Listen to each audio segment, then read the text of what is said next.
ప్రార్థన. మహాపరిశుద్ధులైన తండ్రి, ఈ శుద్ధీకరణ కూటాలు రెండవ దినాన 110వ కీర్తనలో నుంచి నీ బిడ్డలతో నాతో మీరు మాట్లాడుతున్న అపారమైన నీ ప్రేమ, దయ, కనికరం కొరకై స్తోత్రాలు. ఈ సాయంకాల వేళలో ఈ శుద్ధీకరణ కూటాలు రెండవ సెక్షన్లో నీ వాక్కును, ఆత్మను పంపి మమ్మల్ని అందరినీ పవిత్రపరిచి, పరిశుద్ధపరిచి, మహిమ కలిగిన నీ రాకడ కొరకు మమ్మల్ని అందరినీ మీరు సిద్ధపరుస్తున్నందుకు కృతజ్ఞతాస్తుతులు చెల్లిస్తున్నాను నాయనా. నీ సత్యవాక్యముల నుండి నీ బిడ్డలమైన మమ్మల్ని అందరినీ మీరు దర్శించి మాతో మాట్లాడి, నీ మాటను నోవాహు ఎలాగూ నమ్మాడో, అబ్రహాము ఎలాగూ నమ్మాడో, సిమియోను ఎలా నమ్మాడో ప్రభా, మేము అంత్య దినాల్లో నీ మాటను నమ్మగలిగినటువంటి విశ్వాసాన్ని మాకు దయచేయండి నాయనా. ఈ 110వ కీర్తన ద్వారా నీ రాజ్యం ఒకటి ఉందని, ఆ రాజ్యమునకు రాజువు నువ్వని, ఆయన ఒక మెల్కీసెదెకుగా యాజకత్వము చేసే సేవకుడని ప్రభా, ఆయన యుద్ధ శూరుడని మీరు మాతో మాట్లాడుతూ వచ్చారు. శక్తి కలిగిన నీ వాక్కు ద్వారా ఆత్మను పంపి మమ్మల్ని అందరినీ పవిత్రపరచండి, పరిశుద్ధపరచండి. మా మనోనేత్రాలు వెలిగించినందుకు స్తోత్రాలు నాయనా. మా గుడ్డితనం నుండి విడుదల ఇచ్చి నీ కొరకై బ్రతకనిచ్చినందుకు కృతజ్ఞతాస్తుతులు చెల్లిస్తూ, ఈ పరిచర్యల వల్ల కలిగిన మహిమ, ఘనత, ప్రభావం మీరే పొందినందుకు కృతజ్ఞతాస్తుతులు చెల్లిస్తూ యేసు నామములో అడిగి పొందినాము తండ్రి, ఆమేన్. ప్రార్థన ఆలకించి కృపనిచ్చిన యేసయ్యకు స్తోత్రము చేయదమో. స్తోత్రం, స్తోత్రం, స్తోత్రం, స్తోత్రం, స్తోత్రం. తండ్రి, కుమార, పరిశుద్ధాత్మ దేవునికి స్తోత్రము చేయదమో. స్తోత్రం, స్తోత్రం, స్తోత్రం, స్తోత్రం, స్తోత్రం. ఆమేన్. మంచిది నాన్న. మనందరం కూడా పరిశుద్ధ లేఖనాల్లో మనం 110వ కీర్తనని ప్రభు ప్రేమను బట్టి ధ్యానం చేసుకోవడానికి, ఆయన కనికరాన్ని మనందరం కూడా చూడగలుగుతా ఉన్నాము. ఈ శుద్ధీకరణ కూటాల్లో రెండవ దినాన మనందరం కూడా 110వ కీర్తన ధ్యానం చేసుకుంటున్నాము. అందులో ఉన్న వాక్యాలు మొదటి 3 వచనాలు మరొకసారి జ్ఞాపకం చేసుకుందాము. ఆ వాక్యాలు చదువుకుందాం. చదువున్నాను. 110 మొదటి నుంచి 3 వచనాలు చదువుకుందాం. ప్రభువు నా ప్రభువుతో సెలవిచ్చిన వాక్కు. ఈరోజు రాత్రి మనం ప్రభు దగ్గర నేర్చుకునే విషయాలు చాలా మంచి విషయాలు. బైబిల్లో పాత నిబంధన ప్రవచనాలను 27 సార్లు రాయబడిందండి. 27 టైమ్స్. క్రొత్త నిబంధనలో యేసు ప్రభు దగ్గర నుంచి 12 మంది అపోస్తులు ఈ 110వ కీర్తనలో ఉన్న 7 వచనాలని జ్ఞాపకం చేసుకుంటూ వచ్చారు. ఒక దైవజనుడిగా నేను ఈ విషయాలు మీతో మాట్లాడుతున్నప్పుడు నా హృదయం చాలా గొప్ప సంతోషాన్ని నేను అనుభవిస్తున్నాను. ఇసాక్ అన్నయ్యకి బైబిల్ అంటే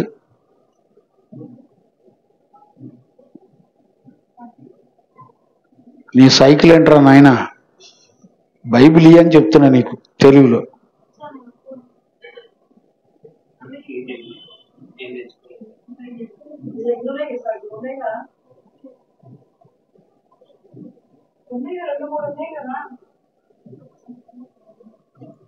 దేవునికి మహిమ కలుగునుగాక. Praise the Lord. ఇప్పుడు చూడండి, 110వ కీర్తన 3 భాగాలుగా మనం విభజించాం. అందులో ఈ 3 భాగాలలో 3 వచనాలు, మొదటి 3 వచనాలేమో ఆయన రాజుగా సకల ప్రజలను, సకల దేశముల మీద అధికారము కలిగిన రాజుగా మన మధ్యలోకి వచ్చి మనలను పరిపాలించబోతున్నాడు అనే విషయాన్ని మనం చూడొచ్చు. అంటే జీసస్ ఈజ్ ద కింగ్. ఆయనకు రాజుగా సకల ప్రజలను పరిపాలన చేయబోతున్నాడని మొదటి 3 వచనాల్లో మనం చూసాం. రెండవది 4వ వచనంలో మనం ఏం చూసామంటే Jesus Christ is the priest. అంటే ఆయన ఎవరు అంటే యాజకుడు, మంచి యాజకుడు, పరిశుద్ధుడైన యాజకుడు. మనం 4వ వచనంలో 110 4వ వచనంలో చూడొచ్చు. అలాగే 5, 6 వచనాల్లో మనం ఏం చూస్తున్నామంటే Jesus Christ is the warrior, అంటే యుద్ధ శూరుడు అని మనం చదువుకుంటా వచ్చాం. ఈ 110వ కీర్తనలో 7 వచనాల్లో 3 భాగాలు. అందులో మొదటి అంశాన్ని మనం నేర్చుకుంటున్నాం. ఈ 110వ కీర్తన 7 వచనాలు కొత్త నిబంధనలో 27 సార్లు చెప్పబడింది. నేను అన్నీ చెప్పడానికి ప్రయత్నం చేయట్లేదు, కానీ కొన్ని విలువైన విషయాల్ని మీకు చూపించడానికి నేను ప్రయత్నం చేస్తున్నాను. ఇందులో 3 భాగాలు ఉన్నాయి. ఆ 3 భాగాలు, ఒకటి Jesus Christ is the king, రెండవది Jesus Christ is the priest, మూడవది Jesus Christ is the good warrior. ఈ 3 విషయాలు ఈ 110వ కీర్తనలో ఉన్నాయి. ఈ విషయాలన్నీ ఎందుకు చెప్పబడుతుందంటే దేవుడు తన ప్రజల కొరకు ఒక రాజుని, రాజ్యాన్ని, సర్వ అధికారములు ఇచ్చి నడిపించడాన్ని మనం చూడొచ్చు. ఈ రోజున ఈ రక్షణ, మారు మనసు, పాప క్షమాపణ, పరిశుద్ధ జీవితం ఇవన్నీ దేనికి? విశ్వాసము, నీతి, న్యాయాలు ఇవన్నీ దేనికి అనంటే ఇవన్నీ కూడా దేవుని రాజ్యానికి సిద్ధపడడానికే. మరలా చెప్తున్నాను, జ్ఞానంగా అర్థం చేసుకోండి. మనందరం ఈ లేఖనాలన్నీ ఎందుకు అనంటే మనము పరిశుద్ధ జీవితం చేసి దేవుని రాజ్యం కొరకు సిద్ధపడాలి. అది అందుకొరకే మనందరం కూడా భవిష్యత్తులో ఈ రక్త మాంసాల్లో ఉన్న జీవితంతో మన జీవితం అయిపోలా. దీని తర్వాత నిత్యానిత్యమైనటువంటి జీవితం మనకుంది. అది ఎక్కడ అంటే దేవుడే రాజుగా, అధికారిగా, యాజకుడుగా, పరిశుద్ధుడుగా, తండ్రిగా ఆయన తన రాజ్యంలో మనందరం యుగయుగాలు మన జీవితం ఉండబోతుంది. ఈరోజు రాత్రి మనం గ్రహించవలసినటువంటి అతి ప్రాముఖ్యమైనటువంటి విషయం మనందరం కూడా గుర్తుపట్టాలి. మరణము లేని, కన్నీరు దుఃఖము లేని రాజ్యం ఒకటి దేవుడు మన కొరకు సిద్ధపరిచాడు. ఇది నమ్మిన వాడు రక్షించబడతాడు.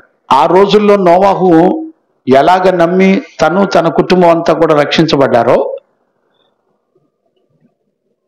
అలాగే నేటి దినాల్లో కూడా మనందరం దేవుని రాజ్యాన్ని నమ్మినప్పుడు ఆయన రాజ్యం కొరకు సిద్ధపడాలి. ఆయన రాజ్యం ఉందని నమ్మినోడు దేవుని పిల్లలవుతారు. ఆయన రాజ్యముని నమ్మని ప్రతివాడు దేవునికి విరోధి, శత్రువు అయిపోతాడు. ఈరోజు శత్రువులు ఎన్ని రకాలుగా ఉంటారో కూడా చూద్దాం బైబిల్లో. దేవునికి విరోధంగా లేచే శత్రువులు ఎన్ని రకాల ప్రజలు ఉంటారో, ఎన్ని రకాలు ఉంటారో కూడా మనం ఈరోజు దేవుని యొక్క వాక్యంలో చూద్దాం. దేవునికి మహిమ కలుగును గాక. ఆయన రాజుగా రాబోతున్నట్టుగా మనకి ప్రవచనాల్లో, గ్రంథాల్లో ఎన్నోసార్లు రాయబడింది. ఒక్క 110వ కీర్తనే 27 సార్లు నూతన నిబంధనలో రాయబడినట్లుగా మనం చూస్తున్నాం. చూడండి, మనం మొదటి వచనాన్ని చదువుకొని దానిలో ఉన్న విషయాల్ని మనం దేవుని దగ్గర నేర్చుకుందాం. ఆ మాటలు చదువునానా?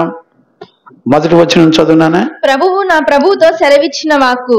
చూడండి, ప్రభువు నా ప్రభుతో సెలవిచ్చిన వాక్కు, నేను నీ శత్రువులను నీ పాదములకు పీఠముగా చేయు వరకు. నీ శత్రువులను చూడండి, ఇక్కడ మొదటి మాటలో నా ప్రభువును, మళ్ళీ చదువునానా?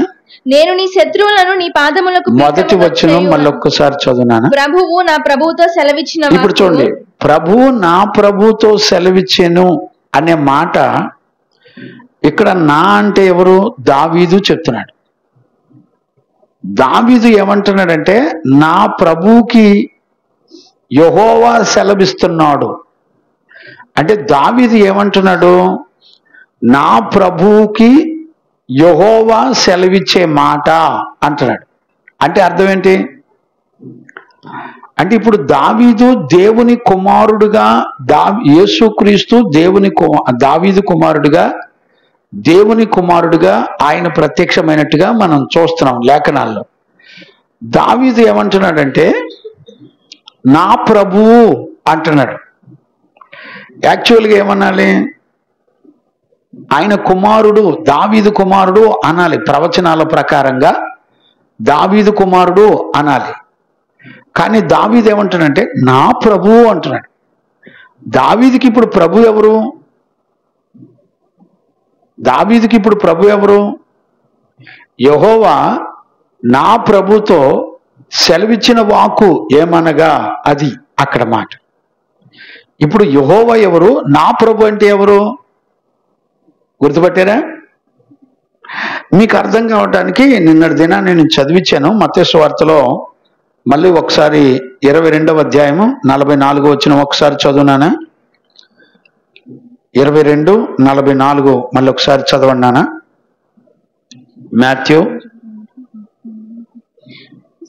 నీవు నా కుడి పార్శ్వమున కూర్చుండుమని నీకు నా కుడి పార్శ్వమున కూర్చుండుమని ప్రభువు నా ప్రభువుతో చెప్పెను ప్రభువు నా ప్రభువుతో చెప్పెను అని దావీదు ఆయనను ప్రభువని ఆత్మ వలన ఏల చెప్పుచున్నాడు. ఇప్పుడు చూడండి, దావీదేమో యేసు ప్రభుని నా ప్రభువు అంటున్నాడు. ప్రభు అంటే ఎవరు? ప్రభు అంటే యెహోవా కదా. మరి ఇక్కడ నా ప్రభు అంటే ఎవరు? ఇక్కడ త్రిత్వమయ్యున్న దేవుని యొక్క ప్రత్యక్షత దావీదు ఎరిగిన వాడు. మీరందరూ గుర్తుపట్టాలి. ఈ రోజున త్రిత్వాన్ని నమ్మే వాళ్ళు ఎవరు లేరు. యెహోవా పెద్ద దేవుడు, ఈయన చిన్న దేవుడు. చూడండి, ఈ యెహోవాను ప్రభు అని ఎన్నో సందర్భాల్లో లేఖనాల్లో రాయబడ్డాయి. ఇప్పుడు ప్రభు అంటే దేవుడు అని అర్థం మూల భాషలో. ఇప్పుడు యేసుక్రీస్తును కూడా ఏమంటున్నాడు దావీదు? నా ప్రభువు అని అంటున్నాడు. అనటానికి ఎవరు సహాయం చేశారంటే పరిశుద్ధాత్మ దేవుడు. ఇప్పుడు పరిశుద్ధాత్మ దేవుడు, యేసు ప్రభు, యెహోవా, ఈ ముగ్గురు త్రిత్వమై ఉన్న సంగతిని దావీదు సంపూర్ణంగా అంగీకరించాడు. ఇప్పుడు యేసు ప్రభు ఏమంటాడంటే కొత్త నిబంధనలో పరిసయ్యులు శాస్త్రులు అడుగుతున్నప్పుడు ఏమంటున్నాడు? ఆ మాట కంటిన్యూ చేయనా. 44 పార్శ్వమున కూర్చుండుమని ప్రభువు నా ప్రభువుతో చెప్పెను. నీవు నా కుడి పార్శ్వమున కూర్చుండుమని ప్రభువు నా ప్రభుతో చెప్పెను అని దావీదు ఆయనను ప్రభు అని ఆత్మ వలన ఏల చెప్పు. దావీదు ఏమనాలి? వాస్తవంగా దావీదు కుమారుడా అనాలి. దావీదుకు కుమారుడు, దావీదు వంశంలో పుట్టాడు. మత్తయి సువార్త మొదటి అధ్యాయం 1వ వచనంలో ఏమనుంటది? అబ్రహాము కుమారుడగు దావీదు కుమారుడైన యేసుక్రీస్తు వంశావళి. దావీదు కుమారుడైన యేసుక్రీస్తు వంశావళి. ఇప్పుడు యేసుక్రీస్తు ఎవరు? దావీదు కుమారుడు. దావీదు వంశం నుంచి పుట్టినటువంటి వాడు యేసుక్రీస్తు. కానీ దావీదుకి దేవుని ఆత్మ ఏమని ప్రత్యక్షపరిచింది? ప్రభు నా ప్రభు అని ప్రత్యక్షపరిచింది. ఎవరి ద్వారా ప్రత్యక్షపరచబడింది? దేవుని ఆత్మ ద్వారా.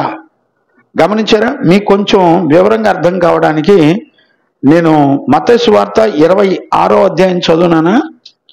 26వ అధ్యాయంలో 63, 64 వచనాలు చదవండి. అందుకు ప్రధాన యాజకుడు ఆయనను చూచి, ఇప్పుడు చూడండి, ప్రధాన యాజకుడు అంటే ఎవరు? ధర్మశాస్త్రం బాగా తెలిసిన ప్రధాన యాజకుడు దేవుని యేసు ప్రభువును చూసి, నీవు దేవుని కుమారుడు అయిన క్రీస్తు అయితే ఇప్పుడు నువ్వు క్రీస్తు అని పిలుస్తున్నారు కదా, దేవుని కుమారుడు అయిన క్రీస్తు అయితే ఆ మాట మాతో చెప్పుమని, ఆ మాట మాతో చెప్పుమని, జీవము గల దేవుని తోడని, జీవము గల దేవుని తోడని నీకు ఆనబెట్టుచున్నానని, నీకు ఆనబెట్టుచున్నానని అనెను. అందుకు యేసు నీవన్నట్టే. ఇప్పుడు చూడండి ఏమంటున్నాడు, నీవన్నట్టే నేను దావీదు కుమారుడను, నేను మెస్సయ్యను, నీవన్నట్టే అన్నాడు. కంటిన్యూ చేయనా? ఇది మొదలుకొని మనుష్య కుమారుడు సర్వశక్తిని కుడిపార్శ్వమున కూర్చుండుటయు. ఈ ప్రవచనం సర్వశక్తిని కుడిపార్శ్వమున కూర్చుండటయు అనే మాట ఎక్కడిది? ఈ ప్రవచనం ఎక్కడిది? 110వ కీర్తనలో మొదటి వచనంలో రాయబడింది. అర్థమైందా? సర్వశక్తిని కుడిపార్శ్వమున కూర్చున్నది ఎవరు? ప్రభువు. ఆయన ఎవరంట? మెస్సయ్య, రక్షకుడు, క్రీస్తు, అభిషక్తుడుగా ఆయన. ఇప్పుడు ఈయనకు ఇవ్వబడిన టైటిల్స్ ఏంటి? మెస్సయ్య, రక్షకుడు, పాపుల రక్షకుడు. ఈయనకేమని టైటిల్స్ ఇవ్వబడ్డాయి? ప్రభువు. గమనించారా? ఇప్పుడు ఈ మాట 64లో ఉన్న మాట, సర్వశక్తుని కుడిపార్శ్వమున కూర్చుండటయు, ఆకాశ మేఘారూఢుడై వచ్చుటయు మీరు చూతురని చెప్పగా. చూడండి, ఈ మెస్సయ్య ఆకాశ మేఘారూఢుడై వచ్చుట చూస్తున్నారంట వీళ్ళంతా.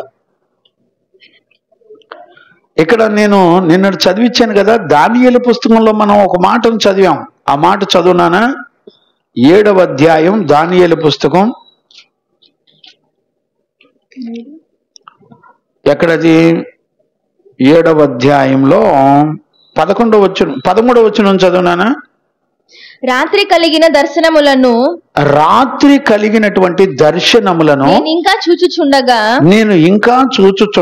ఆకాశ మేఘారూఢుడై. చూడండి, ఆకాశ మేఘారూఢుడై మనుష్య కుమారుని పోలిన ఒకడు వచ్చి. చూడండి, మనుష్య కుమారుని పోలిన ఒకడు వచ్చి ఆ మహావృద్ధుడగు వాని సన్నిధిని ప్రవేశించి. చూడండి, ఆ మహావృద్ధుడగు వాని సన్నిధిలో ప్రవేశించాడు. ఇప్పుడు దానియేలు గ్రంథంలో ఉన్నటువంటి ఆ మేఘారూఢుడై వస్తున్నటువంటి వారు ఎవరు అంటే ఆయనే మెస్సయ్య, రక్షకుడు, క్రీస్తు. ఇప్పుడు దానియేలు గ్రంథంలో ప్రవచనాల పురుషుడు ఎవరు? యేసు క్రీస్తు. ఆయన ప్రజలందరికీ రాజుగా ఆయన మన మధ్యలో రాబోతున్నాడు. మానవుల రాజ్యములన్నిటిపైన. అక్కడ 4వ అధ్యాయం 32వ వచనంలో కూడా నిన్న దినాన మనం చదువుకున్నాం. ఆ మాట కూడా కంటిన్యూ చేయనా? 4వ అధ్యాయం 32లో తన యొద్ద నుండి మనుషులు నిన్ను తరిమెదరు. నీవు అడవి జంతువుల మధ్య నివాసము చేయుచు పశువుల వలె గడ్డి మేసెదవు. సర్వోన్నతుడగు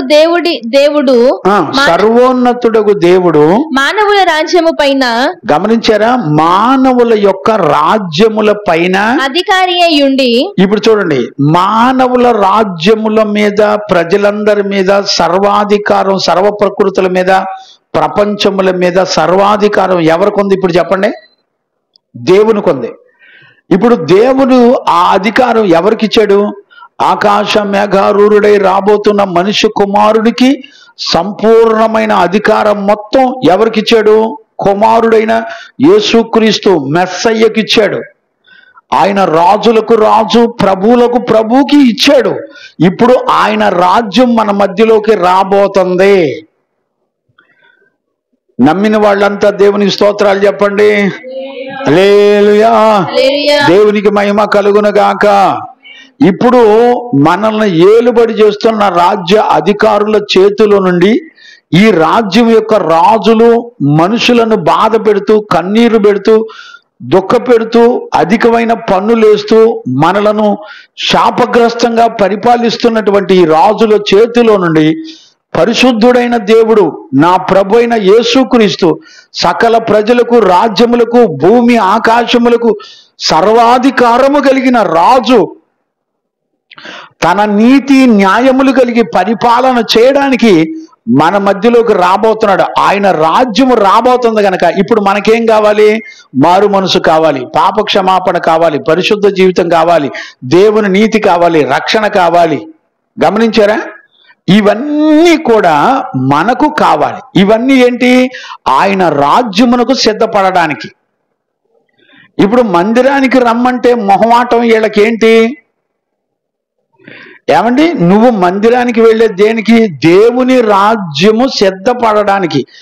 నువ్వు దేవుని రాజ్యం ఉందండి, ఆ రాజ్యము ఒకటి ఉందని ఆయన యేసు ప్రభు సర్వ సంపూర్ణమైన మానవుల రాజ్యముల మీద అధికారం కలిగిన వాడని, ఆయన ఎవరిని నియమిస్తే వాడే రాజుగా పరిపాలన చేస్తాడు మన మీద. ఇప్పుడు మనందరం ఏమనుకుంటున్నాం?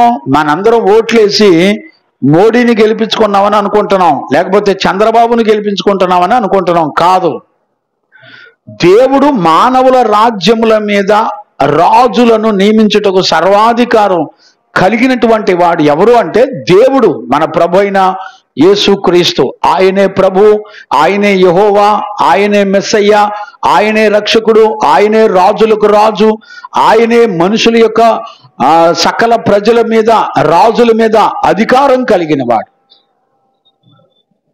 ఇప్పుడు మనం నమ్మవలసిందేంటి? ఆయన రాజ్యం ఒకటి మన దగ్గరికి రాబోతుంది. ఆయన రాజ్యంలో కన్నీరు ఉండదు, దుఃఖం ఉండదు, ఆకలి ఉండదు, వ్యాధి ఉండదు, ఏది ఉండదు. ఆ రాజ్యం సిద్ధపడడానికే, ఆ రాజ్యం ఉందని నమ్మి విశ్వసించిన వాడు పాపాన్ని విడిచిపెట్టి పరిశుద్ధ జీవితం చేస్తూ ఆయన ఇచ్చిన మారు మనసు పొంది పరిశుద్ధ జీవితం చేసి ప్రభు రాకడ కొరకు, ఆయన రాజ్యం కొరకు సిద్ధపడాలి. ఇప్పుడు ఏ వ్యక్తులైతే ఆయన రాజ్యం కొరకు సిద్ధపడరో అలాంటి వాళ్ళే దేవునికి విరోధులు, శత్రువులు. ఇక్కడ దేవుని వాక్యం ఏం చెప్తుంది మనం చూసినట్లయితే, దేవునికి మహిమ కలుగునుగాక, ప్రైజ్ ద లార్డ్. ఇప్పుడు చూడండి, ఇర్మియా పుస్తకంలో కూడా ఒక మాటను మనం చదువుకుందాం. ఇర్మియా పుస్తకం 23వ అధ్యాయము 5-6 వచనాలు చదవండి నాన్న. నీకు మైక్ పెట్టలేదా నాన్న? యెహోవా ఈలాగు ఆజ్ఞ ఇచ్చుచున్నాడు, యెహోవా ఈలాగు ఆజ్ఞ ఇచ్చుచున్నాడు, రాబోవు దినములలో నేను దావీదునకు నీతి చిగురును పుట్టించదను. ఇప్పుడు చూడండి, దావీదునకు పుట్టేవాడు ఎవరంట? నీతి చిగురు. నీతి అంటే ఎవరు? నీతి అంటే ఎవరండి? రాజయ్య, నీతి అంటే ఎవరు? యేసుక్రీస్తు. దావీదు వంశావళిలో ఎవరిని పుట్టిస్తాడంట? ఒక రాజును పుట్టిస్తున్నాడు. చదువు నాన్న, కంటిన్యూ చేయి. రాబోవు దినములలో నేను దావీదునకు నీతి చిగురు పుట్టించదను. రాబోవు దినములలో దావీదునకు నేను నీతి చిగురు పుట్టించబోతున్నాను, అతడు రాజై పరిపాలన చేయును. ఇప్పుడు చూడండి, ఇప్పుడు ఆయన రాజు, దావీదు వంశంలో పుట్టినటువంటి రాజు. నీ గుడ్లు ఎందుకని ఊరికే అటు ఇటు ఆళ్ళంక ఈళ్ళంక చూడటమే సరిపోద్ది నీ జీవితం, ఆయుష్కాలం మొత్తం? పనికి మాలినోడ. చదువునాను. అతడు రాజై పరిపాలన చేయును. చూడండి, దావీదు వంశంలో పుట్టినటువంటి ప్రభువు యెహోవా యేసుక్రీస్తు ఆయన రాజుగా పరిపాలన చేయబోతున్నాడంట. అతడు వివేకముగా నడుచుకొనుచు. ఇప్పుడు చూడండి, ఆ రాజు ఎలా ఉంటాడంటే వివేకముగా నడుచుకుంటాడట, కార్యములు జరిగిస్తూ ఉంటాడట, నీతి న్యాయములను జరిగించును. ఆయన నీతి న్యాయములను జరిగిస్తూ ఉంటాడట. దినములలో యూదా రక్షణ నొందును. చూడండి, అతని దినములలో యోధా వారు రక్షణ పొందుతారు. ఇశ్రాయేలు నిర్భయముగా నివసించును. ఇశ్రాయేలు నిర్భయముగా నివసించును. యెహోవా మనకు నీతి అని. ఇప్పుడు చూడండి, నీతి అంటే ఎవరు? యెహోవా. ఇప్పుడు నీతి అంటే కొత్త నిబంధనలు ఎవరు? యేసుక్రీస్తు. ఇప్పుడు దావీదు పాత నిబంధనలో దావీదు నా ప్రభు అంటే ఎవరు? యేసుక్రీస్తు. ఆయన రాజుగా రాబోతున్నాడంటే ఎవరు? ఇప్పుడు యేసుక్రీస్తు. దావీదు వంశంలో నీతి చిగురు అనేటువంటి రాజు పుట్టబోతున్నాడు. ఆయన వివేకం కలిగినటువంటి వాడు. ఆయన ఎవరు అని చెప్పబడుతుంది? ఇశ్రాయేలు నిర్భయముగా నివసించును. మనకు నీతి అని, యెహోవా మనకు నీతి అని పేరు పెట్టుదురు, ఆయనకు పేరు పెట్టుదురు. దేవునికి మహిమ కలుగునగాక. ఇప్పుడు నీతి అనేది ఎవరిని? యెహోవాని. ఇప్పుడు ఈ పేరు ఎవరిది? యెహోవాది. ఇప్పుడు యెహోవా అంటే ఎవరు? ప్రభువు. ప్రభు అంటే ఎవరు? యేసుక్రీస్తు. ఏమండి, ఇన్ని వాక్యాధారాలు దావీదు త్రిత్వం యొక్క ప్రత్యక్షతను పొందుకున్నవాడై దావీదు నమ్మాడు త్రిత్వాన్ని. ఈ రోజుల్లో త్రిత్వం అయ్యున్న యేసుక్రీస్తుని, ప్రభువుని, యెహోవాను నమ్మేవాళ్ళు ఎవరు? ఇప్పుడు నీతికి రాజు యెహోవా ఎవరంట? మనకు నీతియగు యెహోవా అని అతనికి పేరు. యెహోవాని ఏమంటారు? నీతి అంటారట. ఇప్పుడు నీతికి రాజు అని ఇక్కడ 5వ వచనంలో మనం చదివాం కదా. అతడు రాజై నీతికి దావీదు నీతికి చిగురు పుట్టించును, అతడు రాజై పరిపాలన చేయును. ఇప్పుడు రాజై పరిపాలన చేసేది ఎవరు? నీతి. ఇప్పుడు రాజుగా పరిపాలన చేయడానికి వచ్చింది ఎవరు? యెహోవా. ఆయన్నే ఇప్పుడు ఏమంటారు? ప్రభువు, రక్షకుడు, మెస్సయ్యా. గుర్తుపట్టారండి? తండ్రే కుమారుడుగా పరిశుద్ధాత్మగా తన్ను తాను ప్రత్యక్షపరుచుకొని ఆయన తన సర్వ సంపూర్ణతను ప్రత్యక్షపరిచితే దావీదు అంగీకరించాడండి ఈ ప్రత్యక్షతని. ఈ రోజుల్లో భక్తి ఎక్కువైపోయి ఈ రోజున సోషల్ మీడియాలో వస్తున్న భయానకరమైనటువంటి బోధలు, విపరీతమైన బోధలు. యేసుక్రీస్తు దేవుడు కాదని ఎవడు ఒప్పుకొనడో వాడే అంత్యక్రీస్తు అని రాయబడింది 1 యోహాను పత్రిక 2వ అధ్యాయంలో. చదివేవాడు ఎవడున్నాడు? అంగీకరించేవాడు ఎవడున్నాడు? ఈ రోజున దేవుని వాక్యం విని విశ్వాసంలో ఎదుగుతున్న సేవకులు, పాస్టర్లు, సంఘాలు ఈ రోజున యెహోవాయే దేవుడు, యేసు ప్రభు పిల్ల దేవుడు, అసలు ఆయన దేవుడే కాదు, ఆయన ఒక కుమారుడు అంతే అనేటువంటి వాళ్ళు ఎంతో మంది ఉన్నారు. ఇప్పుడు దావీదు గర్భాన పుట్టిన నీతి రాజు ఎవరంట? ఆయన పేరేంటంట? యెహోవా. ఆ నీతికి రాజు అయిన ఆయన పేరు యెహోవా అని రాయబడింది. ఇప్పుడు నీతికి రాజుగా దావీదు వంశంలో పుట్టింది ఎవరు? యెహోవా. ఇవన్నీ దేవునికి ఇవ్వబడిన టైటిల్స్ అండి. ఒక్క దేవుడే, ఆయన ఉన్నవాడు అనువాడు, ఆయన తర్వాత ఎవరో లేరు, ఆయనే మొదటివాడు కడపటివాడు. ఈ రోజున గుర్తుపట్టేవాళ్ళు లేరండి. నేనేమంటున్నానంటే మనం మోసపోవద్దు. ఈ రోజున సత్యవాక్యము నిన్ను ఈ ప్రపంచంలో ఏ దుర్బోధల దగ్గర మోసపోకుండా నిన్ను నిలబెట్టి ప్రభు రాకడ కొరకు నిన్ను నిలబెట్టి కాపాడుకునేది ఇదే సత్య సంబంధమైన బోధ. అంత్య దినముల్లో అనేక మంది అబద్ధ బోధకులు. 2వ అధ్యాయంలో చదవండి, 1 యోహాను పత్రిక 2వ అధ్యాయం 18 అమ్మా 22. యేసు క్రీస్తు కాడని చెప్పువాడు తప్ప. 22వ వచనం చూడండి, 1 యోహాను పత్రిక 2వ అధ్యాయం 22. యేసు క్రీస్తు కాడు అని. ఇప్పుడు క్రీస్తుగా నీతి చిగురుడుగా వచ్చింది ఎవరు? మన ప్రభు అయిన యెహోవా. ఇప్పుడు ఇక్కడ ఏమంటున్నారు? యోహాను పత్రికలు ఏమంటున్నాడు? యేసుక్రీస్తు క్రీస్తు కాడని చెప్పువాడు తప్ప ఎవడు అబద్ధికుడు. ఇప్పుడు చూడండి, ప్రపంచంలో సేవకులు అన్న వాళ్ళని కూడా, సంఘాలని, ప్రజలను మోసం చేసేటువంటి భయానకరమైనటువంటి దుర్బోధ. నమ్మేవాళ్ళు ఎవరున్నారు? చూసేవాళ్ళు ఎవరున్నారు? గ్రహించేవాళ్ళు ఎవరున్నారు? చెప్పండి. తండ్రిని కుమారుని ఒప్పుకొనని వీడే. చూడండి, తండ్రి కుమారుని ఒప్పుకొనని వీడే క్రీస్తు విరోధి. వీడు ఒప్పుకోడు. ఇద్దరు ఒక్కటే అన్న సంగతి వీడు ఒప్పుకోడు. కానీ దావీదు క్రీస్తు ఈ భూమండలం మీదకి రాక మునుపు 1000 సంవత్సరాల క్రితం దావీదు త్రిత్వమయ్యున్న దేవుని అంగీకరించాడు. ఈరోజు ఎంతమందికి అర్థమవుతుంది చెప్పండి? దేవునికి మహిమ కలుగునుగాక. ఆమేన్. అందుకనే చూడండి, అపోస్తులు ఏమని సాక్ష్యం ఇస్తున్నారు చదవండి నాన్న. అపోస్తుల కార్యాలు 2వ అధ్యాయము 34, 35 వచనాలు చదవండి. అక్కడ దావీదు పరలోకమునకు ఎక్కిపోలేదు. ఇప్పుడు చూడండి, జాగ్రత్తగా అర్థం చేసుకోండి ఆ భాషని.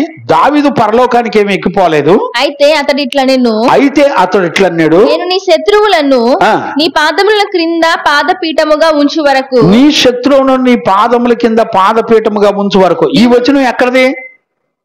110వ కీర్తనలోది. 110వ కీర్తనలో ఉన్న విషయం. అపోస్తుల కార్యాల్లో అక్కడ సువార్త ప్రకటించేటప్పుడు పేతురు, అపోస్తులు వీళ్ళంతా కూడా సత్యాన్ని ఉన్నట్టుగా చెప్తున్నారు. 110వ కీర్తన జ్ఞాపకం చేస్తున్నారు. నేను నీ శత్రువులను, ఇప్పుడు నేను నీ శత్రువులను పాదములకు పీఠముగా చేయు వరకు, నీ పాదములకు పీఠముగా చేయు వరకు కుడి పార్శ్వమున కూర్చుండుము. ఇప్పుడు తండ్రి కుడి పార్శ్వమున ఉన్నది ఎవరు అండి? ఆయన శత్రువులందరినీ కూడా ఆయన పాదముల కింద పెట్టే వరకు తండ్రి, ఇప్పుడు కుమారుడు ఎక్కడున్నాడు? తండ్రి కుడి పార్శ్వన కూర్చున్నాడు. ఇప్పుడు యేసు ప్రభు వచ్చాడు, ప్రవచనం నెరవేర్చబడింది.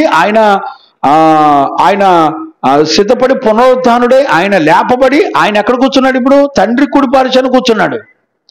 ఇప్పుడు ఆయన రాకడ మళ్ళీ ఎప్పుడు వస్తుంది? ఆయన శత్రువులైన వాళ్ళందరినీ తండ్రి అయిన యెహోవా దేవుడు క్రీస్తుకు శత్రువులైన వాళ్ళందరితో యుద్ధం చేసి శత్రువులందరినీ తీసుకొచ్చి ఆయన పాదాల కింద పెట్టే వరకు ఆయన ఎక్కడుంటాడు? తండ్రి కుడి పార్శ్వన ఉంటాడు. ఆయన పాదాల కింద పెట్టిన తర్వాత ఆయన యుద్ధశూరుడ యుద్ధం చేయడానికి ఆయన బయలుదేరి, పరిశుద్ధుల పరివారంతో ఆయన బయలుదేరి ఆయన రాజ్యాన్ని నమ్మి విశ్వసించిన వాళ్ళందరినీ తీసుకొని, అందుకని 110వ కీర్తన 2వ వచనం నుంచి కూడా చదువునానా, యెహోవా నీ పరిపాలన దండమును సియోనులో నుండి సాగ చేయుచున్నాడు. ఇప్పుడు చూడండి, భూ ప్రపంచం మొత్తానికి సియోను అనే దాన్ని క్యాపిటల్ సిటీగా పెడితే ఒప్పుకుంటారండి. ఇప్పుడున్న రాజులు గాని అధిపతులు గాని సియోనులో ఉన్నటువంటి యెరూషలేము పట్టణాన్ని క్యాపిటల్ సిటీగా చేస్తే ఒప్పుకుంటారా? ప్రభాకర్ ఒప్పుకుంటారా? ఎవడరా నువ్వు? ఇప్పుడు కొత్త నిబంధనలో ఏంటి ఆ రాజు పేరేంటమ్మా? హేరోదు రాజు. అది యేసు ప్రభు రక్షకుడు, రాజులకు రాజు పుట్టాడు అన్నప్పుడు 2 సంవత్సరాల పిల్లల్ని అందరినీ నరికి చంపేశాడు. నేను రాజుగా ఉండగా వేరొకళ్ళు రాజుగా ఎట్టొస్తారని చెప్పి వెంటనే ఏమయ్యాడు?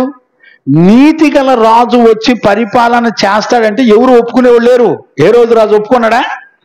అవసరమైతే అడ్డం వచ్చిన వాళ్ళని, ఆ 2 సంవత్సరాల లోపు పిల్లల మొత్తాన్ని నరమేధం చేసి చంపేశాడు. యూదులు రాజుగా పుట్టినవాడు బెత్లెహేములో మేము ఆ నక్షత్రమును చూసి ఇక్కడికి వచ్చామని అడిగితే ఏమని చెప్పారు? ఎక్కడన్నా చదువు తీసావా మాట? యూదుల రాజుగా పుట్టిన వారిని మేము చూసి ఆయనను మత్తయి సువార్త 2వ అధ్యాయము 8వ వచనం. వారు ఆ నక్షత్రమును చూచి అత్యానంద భరితులై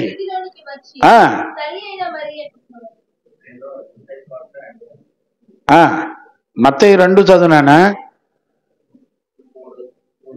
3 నుంచి. హేరోదు రాజు ఈ సంగతి విన్నప్పుడు కలవరపడిపోయారు. ఎందుకని? రాజుగా వేరొక రాజు వచ్చి మమ్మల్ని పరిపాలన చేస్తున్నాడు అని తెలిస్తే వాళ్ళు ఎవ్వరు కూడా ఒప్పుకోలే. అంటే ఇప్పుడు ఏమర్థమవుతుంది? నీతి గల రాజు వచ్చి ఈ భూప్రపంచాన్ని సియోనుని సెంటర్గా చేసుకొని ఈ భూప్రపంచంలో ఉన్న ప్రజలందరినీ రాజుగా ఆయన పరిపాలన చేస్తారంటే ఏ రోజు రాజు ఒప్పుకున్నాడండి? ఇప్పుడున్న రాజులు ఒప్పుకుంటారా? ఎందుకని ఒప్పుకోరు చెప్పండి? ఎందుకని ఒప్పుకోరు? ఎందుకని? ఆయన పరిశుద్ధుడు, దేవునికి మహిమ కలుగును గాక. ఆయన నీతి న్యాయములు కలిగిన వాడు, దేవునికి మహిమ కలుగును గాక. అక్రమాన్ని శిక్షించేటువంటి వాడు ఆయన. అర్థమైందండి? అందుకని ఒప్పుకోరు. అంటే వీళ్ళు ప్రజలంతా దేనికి అలవాటు పడ్డారు? అక్రమాలకు, దోచుకోవడానికి, నాశనానికి అలవాటు పడి ప్రజలను వేధిస్తూ పరిపాలన చేస్తున్నారు. ఇప్పుడు దేవుడు అంటాడు, ఒక పరిశుద్ధుడు వచ్చి మనల్ని పరిపాలన చేస్తాడంటే ఎవ్వరు, ఈ లోక సంబంధులు ఎవ్వరూ ఒప్పుకోరు. ఇప్పుడు మనందరికీ ఈ వాక్యం 110వ కీర్తన ధ్యానం చేస్తున్నప్పుడు మనందరికీ ఏం ఆశ పుట్టాలి? నీతిగల రాజు ఒక ఆయన ఉన్నాడు, ఆయన యుగయుగాలు మనల్ని పరిపాలన చేయడానికి రాబోతున్నాడు అని ఆయన రాజ్యాన్ని నమ్మి రక్షించబడి మారు మనసు పొంది పరిశుద్ధ జీవితం చేసి ఆయన రాజ్యానికి అర్హతను పొంది సంపాదించుకోవడానికి బతకాలి. ఇవాళ దాని కొరకు బ్రతుకుతున్నారండి, దాని కొరకు సిద్ధపడుతున్నారండి. అలా సిద్ధపడే వాళ్ళు ఎవ్వరూ లేరండి. దేవునికి మహిమ కలుగును గాక. Praise the Lord. హల్లెలూయా. అక్కడ 2వ వచనం చదువుతున్నావు కదమ్మా, చదువు. యెహోవా నీ పరిపాలన దండమును సియోనులో నుండి సాగ చేయుచున్నాడు, నీ శత్రువుల మధ్యను నీవు పరిపాలన చేయుము. యుద్ధ సన్నాహ దినమున, గమనించారా నాన్న? నీ శత్రువుల మధ్య నువ్వు పరిపాలన చేయు. శత్రువులు ఎవరండి? ఎడ తెలిసింది నీకు? శత్రువులు ఎవరు అనంటే, శత్రువులు మొత్తం 4 రకాలుగా ఉన్నారు. శత్రువులు ఎవరు ఏంటి అనేది కీర్తనల పుస్తకం 2వ అధ్యాయం మొదటి నుంచి చదువుకోండి, మీకు అర్థమవుతుంది. ఇప్పుడు చూడండి, అన్యజనులు అల్లరి రేపుచున్నారు. ఇప్పుడు చూడండి, నెంబర్ 1 అన్యజనులు. గుర్తుపట్టారా? కీర్తనల పుస్తకం 2వ అధ్యాయం మొదటి నుంచి మనం చదువుకుంటున్నాం. మీరందరూ బైబిల్ తీసి చూడండి జాగ్రత్తగా. నెంబర్ 1 అన్యజనులు. చదువునానా? అన్యజనులు ఎలాగో అల్లరి రేపుచున్నారు. నానా మౌత్ రావట్లేదా? దగ్గరికి చూడు చూడు చూడు నాన్న. జనములు రైట్, చదువు నాన్న. అన్యజనులు ఎలా అల్లరి రేపుచున్నారు. అన్యజనులు ఎలాగా అల్లరి రేపుతున్నారు? జనములు. ఇప్పుడు చూడండి, 1 అన్యజనులు, 2వది చదువు నాన్న. జనములు ఎలా వ్యర్థమైన దానిని తలంచుచున్నవి. 2వది జనాలు. 1 అన్యజనులు, 2వది జనాలు, ప్రజలు. మనము వారి కట్లు తెంపుదము రండి. వారి పాశములను మన యొద్ద నుండి పారవేయుదము. వారి పాశములన్నీ మన దగ్గర నుంచి పారవేయుదము రండి అని చెప్పుకొనుచున్నారు భూరాజులు యెహోవాకును. ఇప్పుడు చూడండి ఎంతమంది? ఇది ఎన్నోది? 3వది. 1 అన్యజనులు, 2వది జనము, 3వది భూరాజులు. యెహోవాకును ఆయన అభిషేకునికి విరోధంగా నిలుచుచున్నారు. ఏలికలు ఏకీభవించి. ఏలికలు అంటే ఎవరు? ఏలికలు అనంటే చిన్న చిన్న దేశాలు, లేకపోతే చిన్న చిన్న అధికారులు. చూడండి, మొత్తం 4 రకాల గుంపులు దేవునికి విరోధంగా శత్రువులై లెగుస్తారంట. వాళ్ళు ఎవరెవరు అనంటే, 1 అన్యజనులు, 2వది జనులు, 3వది భూరాజులు, 4వది ఏలికలు అంటే చిన్న చిన్న పట్టణాలు లేకపోతే చిన్న చిన్న అధికారం కలిగినటువంటి అధికారులు. వీళ్ళు అందరూ కలిసి, ఈ 4 రకాల గుంపులు కలిసి నీతిమంతుడైన పరిశుద్ధుడు తన ప్రజలను రాజ్యము చేయడానికి వస్తుంటే ఎదురు తిరగబడి యెహోవాకును ఆయన కుమారుడైన యేసుక్రీస్తునకును ఏమని రాయబడింది? 3వ వచనం, భూరాజులు యెహోవాకును ఆయన అభిషేకునికి విరోధంగా నిలబడుతున్నారు. ఏలికలు ఏకీభవించి కంటిన్యూ చేయి. ఆకాశమందు ఆసీనుడగు వాడు నవ్వుచున్నాడు. ప్రభువు వారిని చూచి అపహసించుచున్నాడు. ఇప్పుడు ప్రభు అంటే ఎవరు మరి? ప్రభు అంటే యెహోవా, ప్రభు అంటే యేసుక్రీస్తు. గమనించారా? వారిద్దరిని లోకం వాళ్ళిద్దరిని అంగీకరించినటువంటి వాడే అంత్యక్రీస్తు, క్రీస్తు విరోధులు. ఆకాశమందు ఆసీనుడగు వాడు నవ్వుచున్నాడు, ప్రభువు వారిని చూచి అపహసించుచున్నాడు. ఆయన ఉగ్రుడై వారితో పలుకును. ప్రచండ కోపము చేత నేను నా పరిశుద్ధ చదువు. ప్రచండ కోపము చేత వారిని తలడింపజేయును. నేను నా పరిశుద్ధ పర్వతమైన సియోను మీద నా రాజును ఆసీనుడుగా చేసి ఉన్నాడు. కట్టడను నేను వివరించదను. యెహోవా నాకు ఇలాగు సెలవిచ్చుచున్నాడు. కుమారుడవు, నేను నిన్ను కనియున్నాను. నన్ను అడుగుము. జనములను నీకు స్వాస్యముగాను భూమిని దిగంతముల వరకు సొత్తుగాను నీకు ఇచ్చేదను. ఇనుప దండముతో నీవు వారిని నలుగగొట్టెదవు. కుండను పగలగొట్టినట్టు వారిని ముక్కలు చెక్కలుగా పగలగొట్టెదవు. కాబట్టి రాజులారా వివేకులై ఉండండి. భూపతులారా బోధనొందండి. భయభక్తులు కలిగి యెహోవాను సేవించండి. గడగడ వణుకుచు సంతోషించండి. ఆయన కోపము త్వరగా రగులుకొనును. కుమారుని ముద్దు పెట్టుకొనుడి. లేని ఎడల ఆయన కోపించును. అప్పుడు మీరు త్రోవ తప్పి నశించెదరు. గమనించారా? కుమారుని దగ్గరికి వెళ్ళి ముద్దు పెట్టుకోండి. ఆయన హత్తుకోండి, లేకపోతే ఆయన కోపిస్తాడు. ఆయన ప్రచండుడై వాళ్ళ మీదకి యుద్ధాలు చేయడానికి లెగుస్తాడు. ఆయన గుర్తుపట్టానండి. ఇప్పుడు ఎవరెవరు శత్రువులు తెలిసిన? ఎవరైతే ఆయన రాజ్యం కొరకు ఎదురు చూస్తూ భయభక్తులు కలిగి ఉండరో మిగతా వాళ్ళందరూ ఆయనకు శత్రువులే. ఒక్క మాటలో చెప్పాలంటే 4 రకాల ప్రజలు విరోధంగా లేచి ఆయన కుమారుణ్ణి, యెహోవాను, ఆయన కుమారుణ్ణి, ఆయన రాజుగా పంపినటువంటి నీతిగల రాజుని అంగీకరించగా, ఆ నీతిగల రాజు ఎవరని చెప్తుంది? ఇర్మియా పుస్తకంలో యెహోవా నీతిగల రాజు అని చెప్తుంది. ఇప్పుడు యేసుక్రీస్తే ఎవరు? నీతిగల రాజు. దేవునికి మహిమ కలుగును గాక. Praise the Lord. ఇప్పుడు చూడండి, ఇదే విషయాన్ని దావీదు అపోస్తలుడైన పౌలు మనం 2వ అధ్యాయం 34-35 చదివాం కదా. మళ్ళీ ఒకసారి ఆ మాట చదువున్నానా?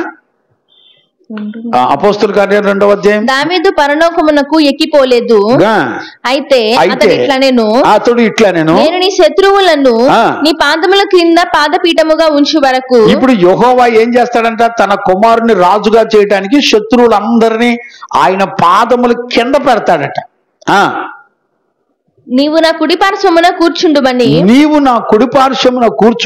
ప్రభువు నా ప్రభువుతో చెప్పెను. సిలువ వేసిన ఈ యేసునే, ఇప్పుడు చూడండి, సిలువ వేసిన ఈ యేసునే దేవుడు ప్రభువుగాను. ఇప్పుడు చూసారా? ఈ సిలువ వేయబడిన ఈ యేసు క్రీస్తే ప్రభువుగాను. ఇప్పుడు ప్రభువు పేరు ఏంటంట? నీతిగల రాజు. ఈ నీతిగల రాజు ఎవరని చెప్తుంది? యెహోవా అని చెప్తుంది. ఆయననే ప్రభువుగా అంగీకరించాడు దావీదు. మీరు సిలువ వేయబడిన ఈ యేసునే దేవుడు కుమారునిగాను, చదువునానా, కుమారునిగాను, ప్రభువుగాను, క్రీస్తుగాను నియమించెను. ఇశ్రాయేలు వంశమంతయు రూఢిగా తెలుసుకొనవలెనని చెప్పెను. వారు ఈ మాట విని హృదయములో నొచ్చుకొని. చూసారా?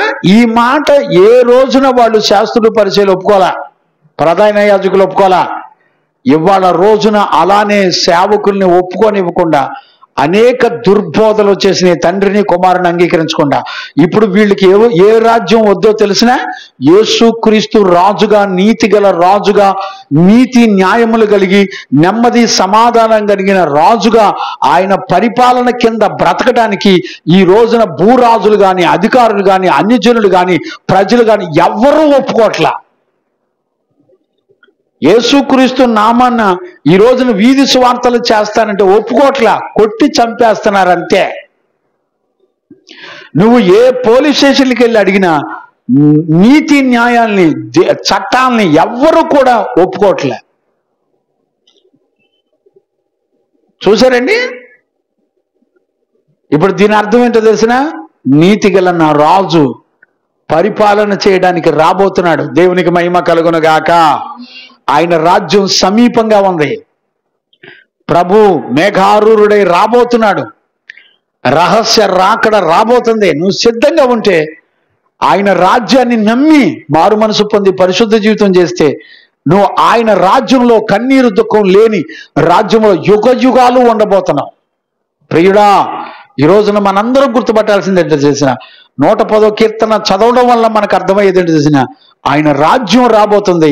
ఆయన రాజుగాను, యాజకుడుగాను, ప్రధాన యాజకుడుగాను, మెల్కీసెదెకుగాను, ఆయన పరిశుద్ధ యాజకుడుగాను మనలను పరిశుద్ధులుగా పెంచి ఆయన రాజ్యంలోకి మనందరినీ కూడా రక్షించుకొని తీసుకొని వెళ్ళి మరణము లేని యుగయుగాలు దేవుని రాజ్యంలో మనల్ని ఉంచబోతున్నాడు. ఆయన రాజ్యం ఉందని నువ్వు నమ్మి రక్షించబడితే మనం ఎంత ధన్యులమో. ఈ రోజునండి సత్యవాక్యాన్ని బోధిస్తున్న దైవజనుల దగ్గరికి సంఘంలోకి రావాలంటే ఒక్కొక్కడికి భయం. అక్కడికి వెళ్తే వాళ్ళంతా తెల్ల డ్రెస్సులు వేసుకుంటారు, మేము రాం. ఆడికి వెళ్తే ముక్కులకి మూతులకి తీసేయాలి, మేము రాం. ఆడికి వెళ్తే పండగలు ఉండవు, పుట్టినరోజులు ఉండవు, పెళ్లి రోజులు ఉండవు, మేము రాం. నీకేం కావాలి? లోక రాజ్యం యొక్క పద్ధతులు కావాలి నీకు. నువ్వు ఖచ్చితంగా నువ్వు శత్రువు దేవునికి విరోధులవు. నువ్వు పరిశుద్ధమైన ఆయన రాజ్యము, నీతిగల ఆయన రాజ్యము, దావీదు కుమారుని ద్వారా మెస్సయ్య రక్షకుడుగా ఆయన కుడిపార్శ్వమున, తండ్రి కుడిపార్శ్వని ఇప్పుడు కూర్చున్నాడు. ఆయన రేపు రాబోతున్నాడంట. ఇప్పుడు అపోస్తులు దాని గురించి ప్రకటిస్తున్నారు. మీరు సిలువ వేయబడిన యేసుక్రీస్తే ఆయన ప్రభువు అని చెప్తున్నాడు. ఆయనే మెస్సయ్య రక్షకుడు, ఆయనే దేవుడు, ఆయనే ప్రభువు, మీరు ఆయననే సిలువేశారని చెప్తున్నాడు. నమ్మేవాడు ఉన్నారండి? ఈ రోజున దేవుడు పరిశుద్ధుడైన దేవుడు. ఆయన రాజ్యం కొరకు నీ పాపములు నా పాపములు క్షమించి ఇదిగో పరిశుద్ధ జీవితం ఇలా చేయాలని చెప్తే నీ ఒంటి నిండా గర్వమే. దేవుడు కోరుకున్న జీవితం కన్నా నీకేం కావాలి? అందుకని నోవాహు బాబు జలప్రళయం రాబోతుంది మునుపెన్నడూ చూడని విషయాన్ని చూసినప్పుడు నమ్మాడు, దేవుని మాట నమ్మి బ్రతికాడు. అతడు తన కుటుంబం అంతా రక్షించబడ్డారు.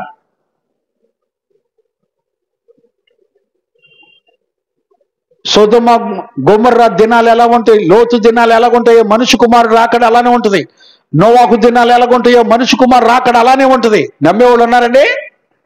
ఆయన రాజ్యం ఒకటి రాబోతుంది. నీతిగల రాజుగా ఆయన యుగయుగాలు మనలను పరిపాలన చేయబోతున్నాడు. ఆ రాజ్యాన్ని నమ్మేవా? ఆ రాజ్యం కొరలో, ఆ రాజ్యంలో మరణం ఉండదని నమ్మేవా? దుఃఖం ఉండదని నమ్మేవా? నమ్మితే నువ్వు మారు మనసు పొందుతావు, నమ్మితే పరిశుద్ధ జీవితం చేస్తావు, నమ్మితే దేవునికి భయపడి బ్రతుకుతావు. ఈ రోజున అదేనండి సువార్త అపోస్తులు ప్రకటించింది. మీరు సిలువ వేసిన ఆయనే రాజుగా, అధిపతిగా, మెస్సయ్యగా, రక్షకుడుగా రాబోతున్నాడు ఆయన అని చెప్పాడు. ఇంకా చూడండి 1 కొరింథీ పత్రిక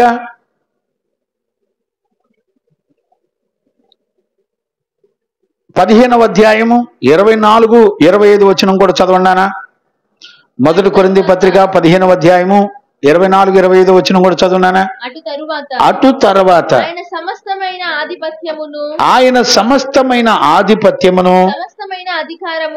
సమస్తమైన అధికారమును బలమును కొట్టివేసి తన తండ్రి అయిన దేవుడు. మైక్ రావట్లేదమ్మా, ఏం బ్రతుకు అయిపోయింది. చదువునానా? సమస్తమైన అధికారమును బలమును కొట్టివేసి తన తండ్రి అయిన దేవునికి రాజ్యము అప్పగించును. తన తండ్రి అయిన దేవునికి, చూడండి, రాజ్యము ఎవరికి అప్పగిస్తున్నాడు? తన తండ్రి అయిన దేవునికి. ఇప్పుడు ఎవరికి అప్పగించాడు? భూమి మీద ఉన్న రాజ్యములన్నిటినీ మేఘారుడై రాబోతున్న నా ప్రభు అయిన యేసయ్యకు ఆయన దానియేలు దర్శనం ప్రకారం 7:13 ప్రకారం ఆయన తండ్రి దగ్గరికి మేఘారూఢుడై వచ్చి ఆయన రాజ్యములన్నిటిపైన అధికారం కలిగిన వాడెవరు? యేసుక్రీస్తు. ఇప్పుడు కొరింథీ సంఘానికి అపోస్తలుడైన పౌలు ఏమని చెప్తున్నాడు? మళ్ళీ చదువునానా? అటు తరువాత ఆయన సమస్తమైన ఆధిపత్యమును అధికారమును బలమును కొట్టివేసి తండ్రి అయిన దేవునికి రాజ్యము అప్పగించును. చూడండి, తన తండ్రి అయిన దేవునికి రాజ్యము అప్పగించును. ఇప్పుడు చూడండి, అప్పుడు అంతము వస్తది. ఎందుకనగా శత్రువులందరినీ తన పాదముల క్రింద. చూడండి, ఇప్పుడు నేను చూపిస్తున్న ప్రతి రెఫరెన్స్ లో కీర్తనలు 110 కీర్తనలో ఉన్న వచనాల్లో ఉన్న విషయాలే కోడ్ చేస్తున్నారు పౌలు అపోస్తులు. తన శత్రువులందరినీ తన పాదముల క్రింద ఉంచు వరకు, శత్రువులందరినీ తన పాదముల కింద ఉంచు వరకు ఆయన రాజ్య పరిపాలన చేయుచుండవలెను. దేవునికి మహిమ కలుగును గాక. ఆయన రాజ్య పరిపాలన చేయుచుండవలెను. దేవునికి మహిమ కలుగును గాక. చదవన్నాను హెబ్రీ పత్రిక 10వ అధ్యాయం చదువునా, లేకపోతే మొదటి అధ్యాయం 13వ వచనం చదువు. అయితే నేను నీ శత్రువులను నీ పాదములకు పాదపీఠముగా చేయు వరకు నా కుడి పార్శ్వమున కూర్చుండుము, నా కుడి పార్శ్వమున కూర్చుండుము అని దూతలతో ఎవరిని గూర్చి అయినా అని దూతలతో ఎవరు గూర్చి అయినా ఎప్పుడైనను చెప్పెనా వారందరూ రక్షణయను. ఇప్పుడు మీరందరూ గుర్తుపట్టండి ఈ మాటను. ఇప్పుడు 13వ వచనం చూడండి. నేను నీ శత్రువులను నీ పాదముల పీఠముగా, పాదముల కింద పాదపీఠముగా చేయు వరకు నా కుడి పార్శ్వమున కూర్చుండమని ఇతర దేవదూతలకు ఎవరికైనా చెప్పాడండి? ఎవరి కోసం చెప్పాడు ఈ మాట? దావీదు వంశంలో పుట్టినటువంటి మెస్సయ్య గురించి చెప్పాడు. నీతికి రాజు, నీతికి చిగురు, దావీదు చిగురుగా పుట్టినటువంటి, నీతి చిగురుగా పుట్టినటువంటి యేసు ప్రభు గురించి చెప్పాడు. యెహోవాకు నీతికి రాజు అనే పేరు, ఆయన గురించి చెప్పాడు. గమనించారా? అంతేగాని ఏ దేవదూతలకి చెప్పలేదు. కంటిన్యూ చేయనా. వీరందరూ రక్షణయను స్వాస్యము పొందబోవు వారికి, వీరందరూ రక్షణయను స్వాస్యము పొందబోవు వారికి పరిచారము చేయుటకై పంపబడిన సేవకులైన ఆత్మలు కారా. ఇప్పుడు మీకోసం పంపబడిన సేవకులు ఎవరు అంటారు? దేవుని ఆత్మలు. దేవుని ఆత్మలు వాళ్ళు. ఈ రోజున వినేది ఎవరు ఉన్నారు? ఎవరు గ్రహించగలుగుతున్నారు? దేవునికి మహిమ కలుగునగాక. Praise the Lord. హల్లెలూయా. చూడనా ఎఫ్ఎస్సి పత్రికలో కూడా చదవన్నానా, హెబ్రీ పత్రికలోనే, హెబ్రీ పత్రికలోనే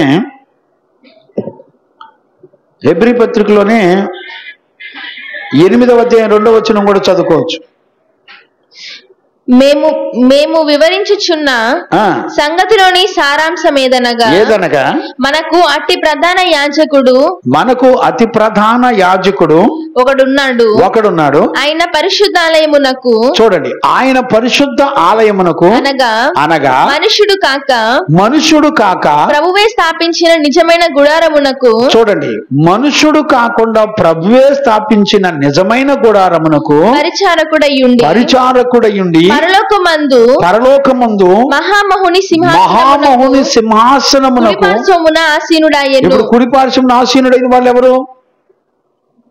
ఆయన పునరుద్ధానుడై మరణాన్ని జయించి తండ్రి కుడి పార్శ్వమున ఆసీనుడైన ఉన్నది ఎవరు? మహామహుడంట, మహాదేవుడంట. గమనించారా? నిజమైన గుడారమునకు పరిచారకుడై ఉండి, చూడండి, ఆయనే యాజకుడు, ఆయనే సేవకుడు, ఆయనే పరిచారకుడయుండి పరలోకమందు మహాసింహాసనమునకు కుడి పార్శ్వమున ఆసీనుడై ఉన్నవాడు. గమనించారా? దేవునికి మహిమ కలుగునగాక. ఇంకా 10వ అధ్యాయంలో కూడా మనం చూడొచ్చు. 10వ అధ్యాయం 11 నుంచి 13 దాకా కూడా చదువుకోవచ్చు. హెబ్రీ పత్రిక.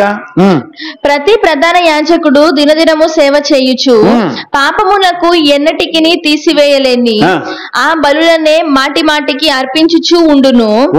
ఈయనైతే పాపముల నిమిత్తమై, చూడండి, ఈయనైతే పాపముల నిమిత్తమై సదాకాలము నిలుచు ఒక్క బలిని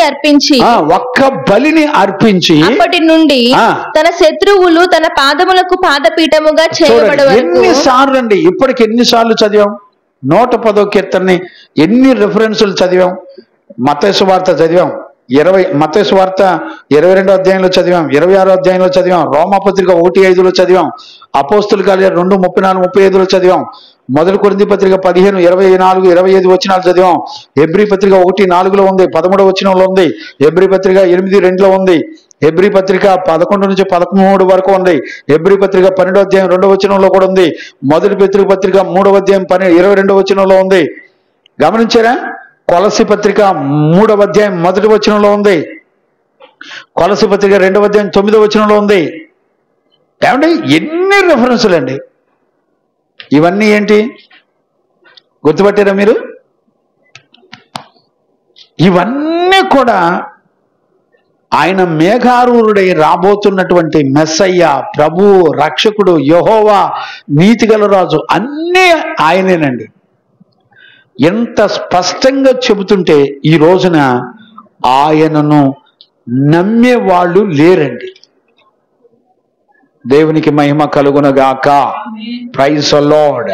ఇప్పుడు చూడండి, మూలవాక్యంలోకి వెళ్ళండి. నేను ముగిస్తున్నాను, టైం దగ్గరికి వస్తుంది. మూలవాక్యంలోకి వెళ్ళానా? హెబ్రీ 110వ కీర్తనలోకి వెళ్ళు. ప్రభువు నా ప్రభువుతో సెలవిచ్చిన వాక్కు, నేను నీ శత్రువులను నీ పాదములకు పీఠముగా చేయు వరకు. ఇప్పుడు నీ శత్రువులను పాదములకు పీఠముగా చేసేది ఎవరు? యెహోవాయే తన కుమారుడైన రాజు కోసం అన్నిటినీ సిద్ధపరుస్తున్నాడు. నా కుడి పార్శ్వమున కూర్చుండుము,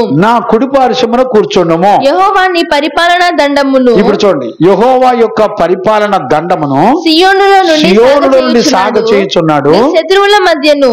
ఇప్పుడు చూడండి, ఎన్ని రకాల శత్రువులు ఉంటారు కూడా మనం చూసాం. నీ శత్రువుల మధ్యను నీవు పరిపాలన చేయుము. యుద్ధ సన్నాహ దినముల ప్రజలు ఇష్టపూర్వకముగా వచ్చెదరు. ఇప్పుడు చూడండి ఎంత చక్కటి మాట. ఇప్పుడు చూడండి, యుద్ధ సన్నాహ దినమున నీ ప్రజలు ఇష్టపూర్వకముగా వచ్చెదరు. నీ యవనస్తులలో శ్రేష్ఠులు పరిశుద్ధాలంకృతులై ఉండవలెను. మంచు వలె అరుణోదయ గర్భములో నుండి నీ యొద్దకు వచ్చెదరు. ఏ టైంలో వస్తారంట? ఎలాంటి పరిస్థితుల్లో యెహోవాను నమ్ముతారంట? ఎలాంటి పరిస్థితుల్లో దేవుని రాజ్యాన్ని నమ్ముతారంట? మనకి ప్రశాంతంగా బువ్వ కూరలు చక్కగా దొరికే టైంలోనా? ఏ టైంలో? యుద్ధ సన్నాహ దినములో. అంటే అర్థం ఏంటండి? యుద్ధ సన్నాహ దినములు అంటే అర్థం ఏంటి? చదవండి, యెషయా పుస్తకం 13వ అధ్యాయం 3-4 వచనాలు కూడా చూడండి. యెషయా పుస్తకం 13వ అధ్యాయము నాకు ప్రతిష్ఠులైన వారికి నేను ఆజ్ఞాపించున్నాను. నా కోపము తీర్చుకొనవలెనని నా పరాక్రమశాలులను. ఇప్పుడు చూడండి, దేవుడు అంట కోపం తీర్చుకోవడానికి పరాక్రమశాలులను పిలిపించి ఉన్నాను. నా ప్రభావమును బట్టి హర్షించు వారిని పిలిపించి ఉన్నాను. బహుజనుల ఘోషము వలె కొండలలోని జన సమూహము వలన కలుగు శబ్దము వినుడి. కూడుకొని రాజ్యముల జనములు చేయు అల్లరి శబ్దము వినుడి. ఇప్పుడు ఈ మాటలు మనం ఎక్కడ విన్నాం? కీర్తన 2వ అధ్యాయంలో విన్నాం.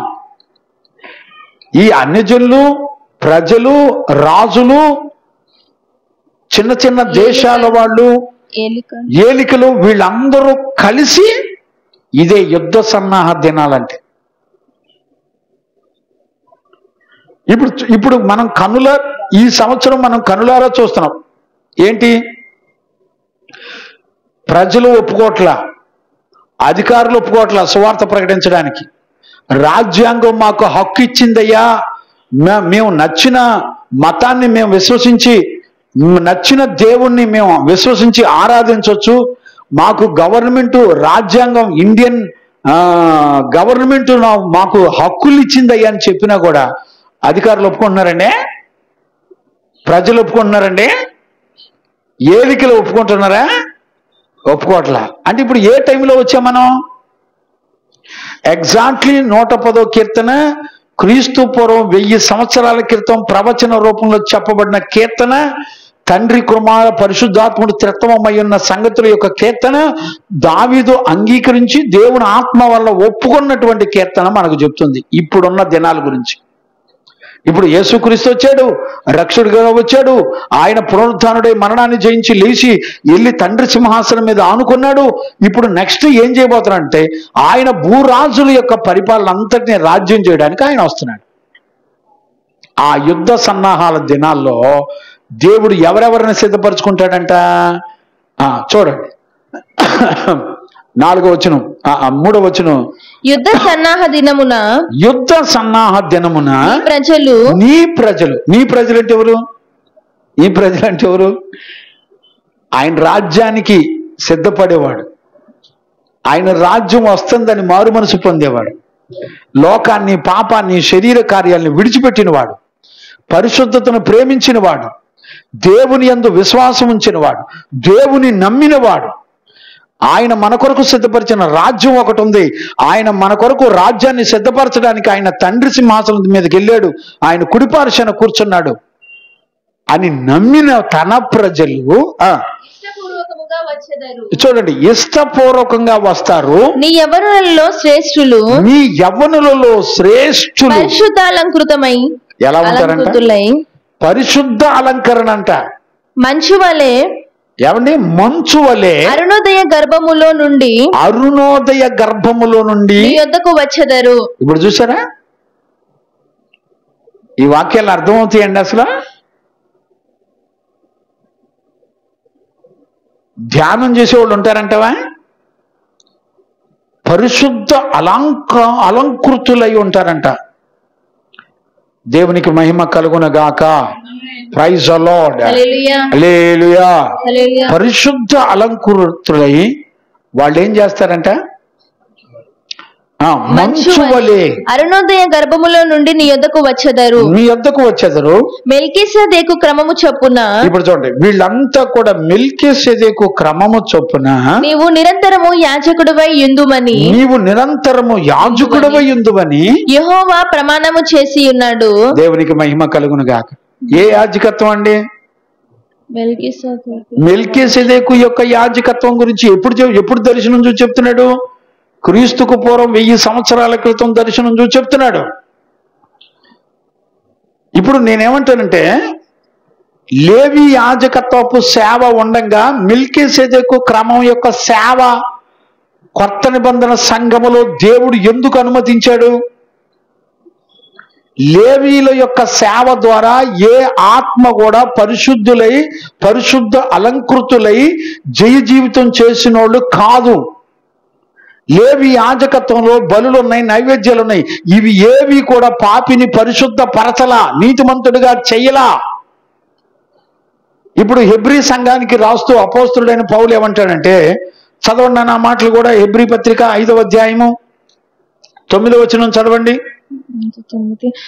మరియు ఆయన సంపూర్ణ సిద్ధి సంపూర్ణమైన సిద్ధి పొందినవాడై మెల్కీసెదెకు యొక్క క్రమములో చేరిన. ఇప్పుడు యేసుక్రీస్తు మెల్కీసెదెకు యొక్క క్రమములో చేరిన ప్రధాన యాజకుడై దేవుని చేత పిలువబడి తనకి విధేయులైన వారందరికీ రక్షణకు కారకుడాయెను. ఇప్పుడు ఏ సేవకు నువ్వు విధేయత చూపిస్తున్నావు?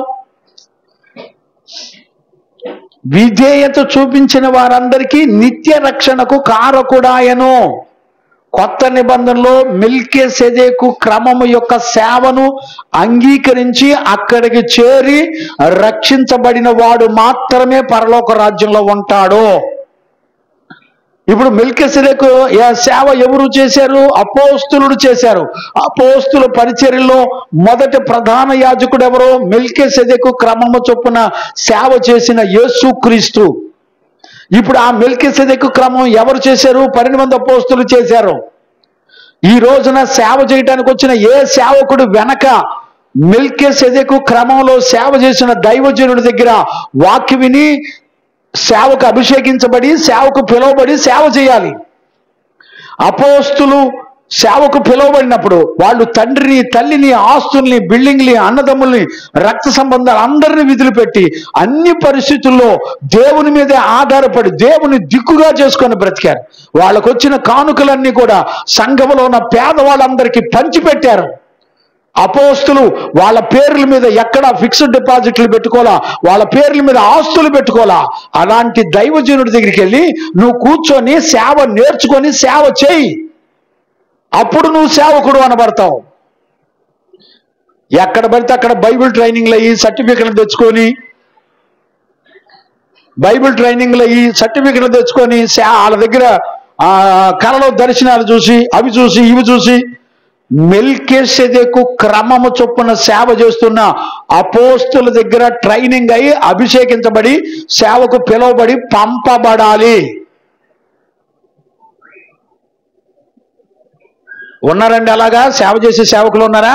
ఇప్పుడు నువ్వు ఎక్కడికి వెళ్ళి ఏ సేవను అంగీకరిస్తున్నావు?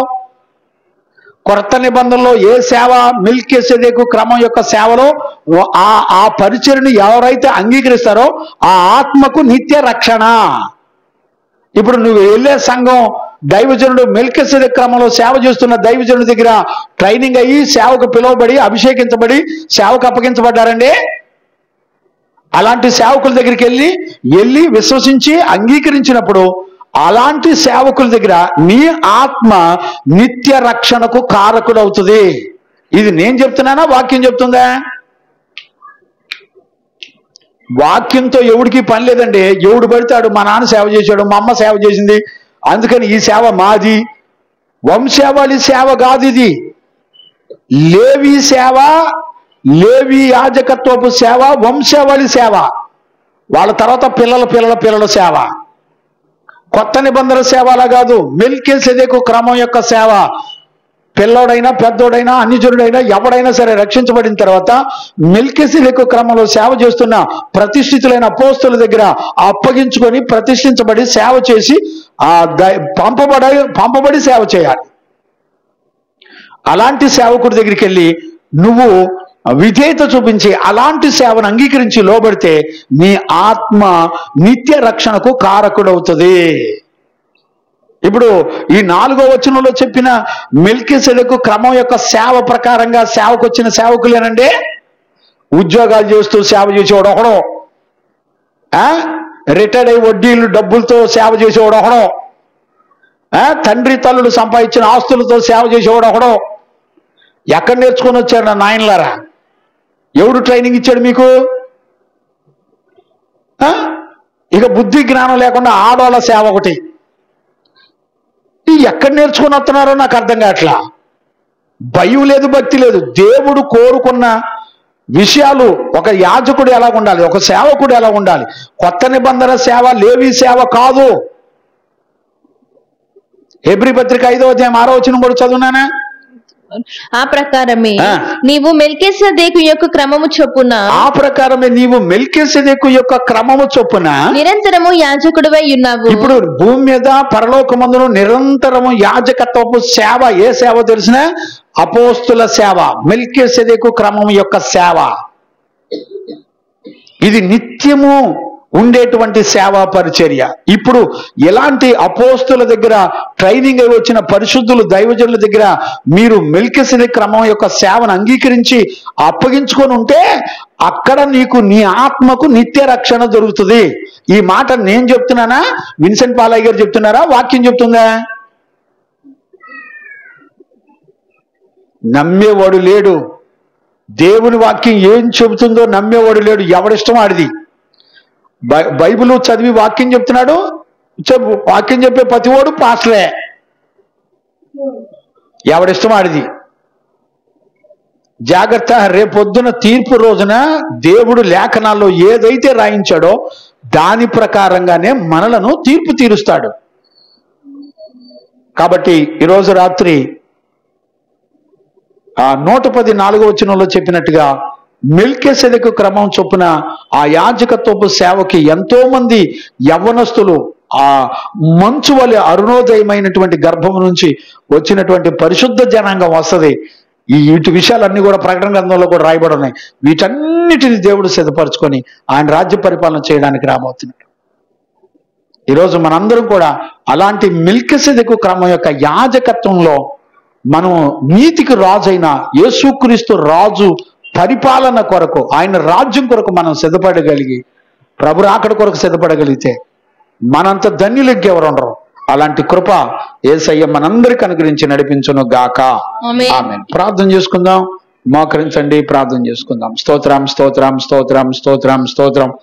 మహాపరిశుద్ధుడైన తండ్రి, ఈ శుద్ధీకరణ కూటాలు నాయన 2వ దినాన్న 110వ కీర్తనలో నుంచి నీ సత్య వాక్కుల చేత, ఆత్మ చేత మమ్మల్ందరినీ దర్శించి ప్రభా భూత భవిష్యత్తు వర్తమాన కాలాల్లో ఆది కాండము నుండి ప్రకటన గ్రంథం వరకు ఉన్నటువంటి సత్యములన్నిటికీ మూలమైన నీ రాజ్యము కొరకు సిద్ధపడే భాగ్యాన్ని మీరు మాకు అనుగ్రహించారు.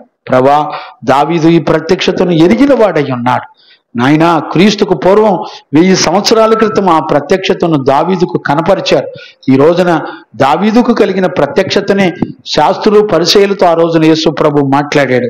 అపోస్తులు ఆ రోజున ఆ శాస్త్రులు పరిచయులతో మాట్లాడారు. ప్రభా ఈ రోజున అదే వాక్యము ద్వారా మమ్మల్ని అందరినీ దర్శించి మాతో మాట్లాడారు. మా ప్రాణాత్మ దేహ శరీరాలు నీ రాకడ కొరకు, నీ రాజ్యం కొరకు సిద్ధపడడానికి కృపనిచ్చినందుకు కృతజ్ఞతాస్తుతులు చెల్లిస్తూ యేసు నామములో అడిగి పొందినాము తండ్రి, ఆమేన్. ప్రార్థన ఆలకించి కృపనిచ్చిన యేసయ్యకు స్తోత్రము చేయుదము. స్తోత్రం స్తోత్రం స్తోత్రం స్తోత్రం స్తోత్రం. తండ్రి కుమార పరిశుద్ధాత్మ దేవునికి స్తోత్రము చేయుదము. స్తోత్రం స్తోత్రం స్తోత్రం స్తోత్రం స్తోత్రం. ఆమేన్. అందరికీ వందనాలు. Praise lord.